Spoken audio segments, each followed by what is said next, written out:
జర్నలిస్టుల రక్షణ బాధ్యత ప్రభుత్వాలే వహించాలని, ఇందుకోసం సమగ్ర చట్టం చేయాలని జాతీయ జర్నలిస్టుల సంఘం కార్యదర్శి గంట్ల శ్రీనుబాబు విజ్ఞప్తి చేశారు. విజయనగరం జిల్లా మక్కువ మండలంలో జర్నలిస్టు మాల్వాడ రామారావుపై స్థానిక టీడీపీ మండల అధ్యక్షుడు వేణుగోపాల్ నాయుడు చేసిన దాడిని ఆయన ఖండించారు. రాష్ట్ర వ్యాప్తంగా జర్నలిస్టు సంఘాలు ఈ సంఘటనపై డీఐజీలు, కమిషనర్లు, కలెక్టర్లను కలిసి వినతి పత్రాలు అందజేశాయి. ఈ క్రమంలో విశాఖలో శ్రీనుబాబు డీఐజీ కార్యాలయంలో వినతి పత్రం అందజేశారు. ఈ సందర్భంగా శ్రీనుబాబు మాట్లాడుతూ జర్నలిస్టులపై దాడులకు పాల్పడుతున్న వారిపై కఠిన చర్యలు తీసుకోవాలని డిమాండ్ చేశారు. అందరికీ నమస్కారం. మరి ఈరోజు విజయనగరం జిల్లా మక్కువ మండలం ప్రజాశక్తి రిపోర్టరు రామారావు గారిపై మరి అక్కడ తెలుగుదేశం పార్టీ మండల అధ్యక్షులు వేణుగోపాల్ నాయుడు గారు మరి ఒక వార్త రాసినందుకు ఎమ్మెల్సీ ఎన్నికల నిబంధనలు పట్టవా అని ఒక వార్త రాసినందుకు ఆయనపై దౌర్జన్యం చేయడమే కాకుండా నిన్ను నీ కుటుంబాన్ని అంతు చూస్తాను, బెదిరిస్తూ చంపేస్తానని చెప్పేసి మరి బెదిరించారు. దీంతో ఆ ప్రజాశక్తి విలేకరి తీవ్ర భయభ్రాంతులు చెంది మరి ఈ విషయం సాటి జర్నలిస్టులు చెప్పగా వాళ్ళందరూ కూడా దీన్ని ప్రభుత్వం దృష్టికి తీసుకెళ్లాలని భావించారు.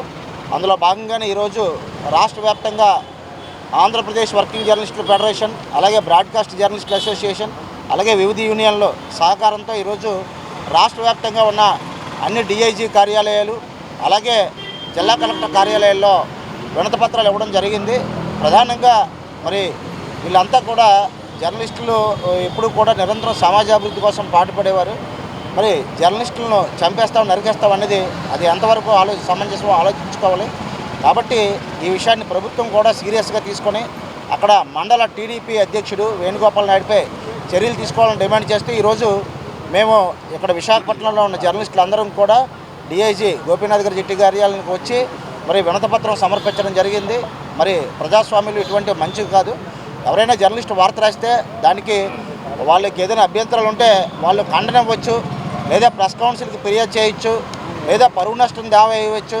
ఇలా అనేక రూపాలు ఉన్నాయి. కానీ అవన్నీ కాకుండా ఎప్పటికైనా నీ కుటుంబాన్ని అంతం చేస్తాననేది ఆ వరడు కూడా మరి ప్రజాస్వామ్యవాదులు కానీ ప్రభుత్వాలు కానీ ఆలోచించాలి. ఒక నాయకుడు ఎప్పటికైనా నీ కుటుంబాన్ని అంతమొందిస్తారనేది ఆ జర్నలిస్ట్కి మరి భద్రత ఎలా కల్పించినట్లు అవుద్ది. వీళ్ళు చాలామంది చిన్న చిన్న నాయకులు, పెద్ద వాళ్ళని నాయకుల్ని చంద్రబాబు నాయుడు గారు లాంటి వాళ్ళని ఆదర్శంగా తీసుకోవాలి. ఇప్పుడు జర్నలిస్టులు ఎన్ని ప్రశ్నలు అడిగినా సరే వాళ్ళు ఎప్పుడు కూడా విసుక్కోరు. ఏదైనా ఉంటే చెప్తారు, లేకపోతే అందరినీ కలుసుకుంటారు, బొద్దుగిస్తారు, అలా చేస్తారు. ఆ స్థాయిలో ఎదిగే కొద్ది కేంద్ర మంత్రులను చూసి నేర్చుకోవాలి. ఎదిగే కొద్ది ఒదిగొండాలి, కానీ చిన్న పదవి రాగానే చంపేస్తాం, నరికేస్తామని చెప్పేసి మారుమూల ప్రాంతాల్లో ఉండే జర్నలిస్టులను బెదిరించడం సరికాదు. ఇటువంటివి చాలా కాలం నుంచి కూడా జర్నలిస్టుల రక్షణకు సమగ్ర చట్టం చేయాలని మేము కోరుతూనే ఉన్నాం. అలాగే జర్నలిస్టుల రక్షణ బాధ్యత కూడా ప్రభుత్వాలదే. అయితే ఇటువంటి మారుమూల ప్రాంతాల్లో ఉన్న జర్నలిస్టులుగా రక్షణ లేకపోతే మరి మిగతా ప్రాంతాల వాళ్ళ పరిస్థితి అని చెప్పేసి ఈరోజు జర్నలిస్టులు అందరూ కూడా భయభ్రాంతులు చెందే పరిస్థితి ఉంది. కాబట్టి ముఖ్యమంత్రి చంద్రబాబు నాయుడు గారు, అలాగే మంత్రి నారా లోకేష్ గారు, ఉప ముఖ్యమంత్రి పవన్ కళ్యాణ్ గారు మరి కాబట్టి వీళ్ళందరూ కూడా ప్రజాశక్తి జర్నలిస్టుకు రక్షణ కల్పించాలని మేమందరం కూడా కోరుతున్నాం. మరి కార్యక్రమంలో మాతో పాటు వివిధ యూనియన్లకు చెందిన జర్నలిస్టులు, అలాగే ఏపీడబ్ల్యూకి చెందిన రామచంద్ర గారు కూడా ఇచ్చేశారు. అలాగే బ్రాడ్కాస్ట్ జర్నలిస్టులు కూడా పాల్గొన్నారు.